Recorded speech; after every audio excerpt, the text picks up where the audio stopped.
My name is Robert Bensen. Title of the poem is U.S. Steel, 1966.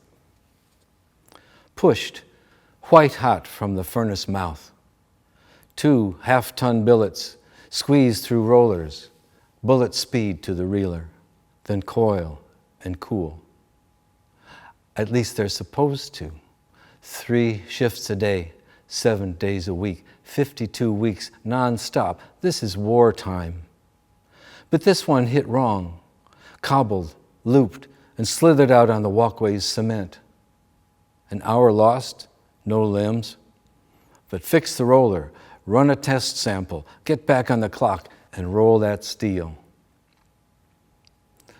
The whole shift gathered for the test. Black men come north from the mills of Mobile and Bethlehem, plus me. Their glance said, give the new white kid a chance. So I took the tongs, squared up to ram the test piece through, but I botched the heave-ho. They make it look so easy.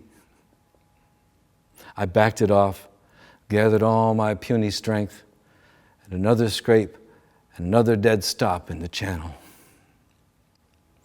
Then the biggest man I ever saw took off his hard hat, stepped toward me, and in the kindliest way offered me his massive hand as if he were welcoming me to his church.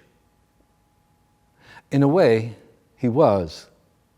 The church of men who commune with fire and steel, who give of their bodies and blood, their days and nights, their years, who curse and bless each other with equal conviction. I hand-signed for one more try. I clamped the tongs on that cherry red-hot piece of shit and somehow found the strength in the place where they must find theirs, and leaned in and slammed it home. The roller bit that billet and nearly took me with it, but I yanked the tongs free. Then, behind me, muffled in asbestos gloves, applause. I turned and made my first bow, just because. The all-clear horn sounded, look alive, and we went back to our death trap stations to make the steel that made the weapons that made the war.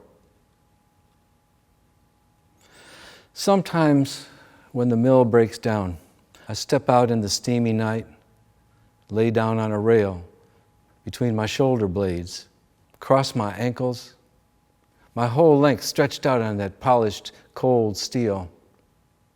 I get lost in the depth of stars, and in the silence of the shutdown, heard my ears ring. Hard hat for a pillow, body drained enough to catch some Z's until 5 flat cars of billets judder into the yard, and I roll off in time. But the blues that blue steel sang up my spine still sings 50 years later. The whole mill is gone, down to the concrete foundation. The men, where did they go? And their names? The office building where my sister worked is gone.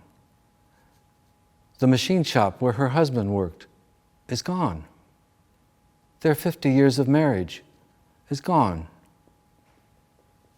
That's more than most of us get, unless we're blessed or lucky. And we hear that whistle blow, someone's summoned, and we all, one by one, get to go home. The revolution will be poeticized. To learn more about this project and to read all of the poems, visit wskg.org/poetry.